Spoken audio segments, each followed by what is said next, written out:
अमरावतीच्या राजापेठ पोलीस ठाण्याजवळील हनुमान मंदिरात हनुमान जयंती मोठ्या भक्तिभावाने आणि उत्साहात साजरी करण्यात आली।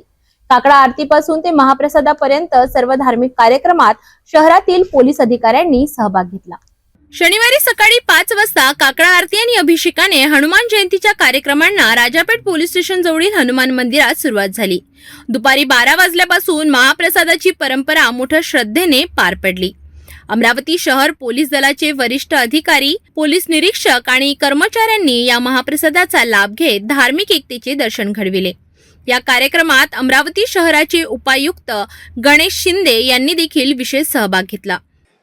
काल शहरातली मुख्य रॅली राजापेठ, कोतवाली आणि कोल्हापुरी गेट अशा परिसरामधून चांगल्या पद्धतीने, शांततेने आणि उत्साहात पार पडलेली आहे आणि सर्व नागरिकांना मी हनुमान जयंती निमित्त शुभेच्छा दिल्या। त्यांनी सर्वांना हनुमान जयंतीच्या शुभेच्छा दिल्या आणि येत्या 14 एप्रिल रोजी साजरा होणाऱ्या डॉक्टर बाबासाहेब आंबेडकर जयंतीबाबत शहरात शांतता आणि सुव्यवस्थेच्या सूचना दिल्या। शहरातील आणि पोलीस स्टेशन पातळीवरील शांतता समितीच्या बैठका घेण्यात आलेल्या आहेत। सर्व पोलीस मित्र, शांतता समितीचे सदस्य, मंडळाचे पदाधिकारी या सगळ्यांना एकत्रित बोलवून त्यांच्या अडचणी समजून घेण्यात आलेल्या आहेत।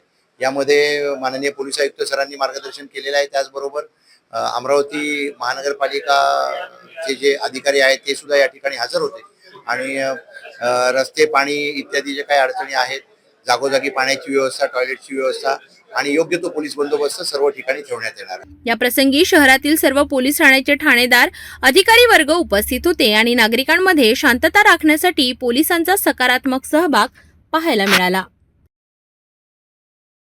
राजापेठ हनुमान मंदिरात झालेला आजचा हा धार्मिक सोहळा पोलीस आणि नागरिकांच्या एकत्रित सहभागाने अधिकच विशेष ठरला।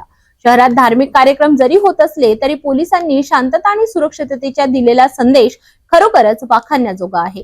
अधिक अपडेटसाठी बघत रहा सिटी न्यूज।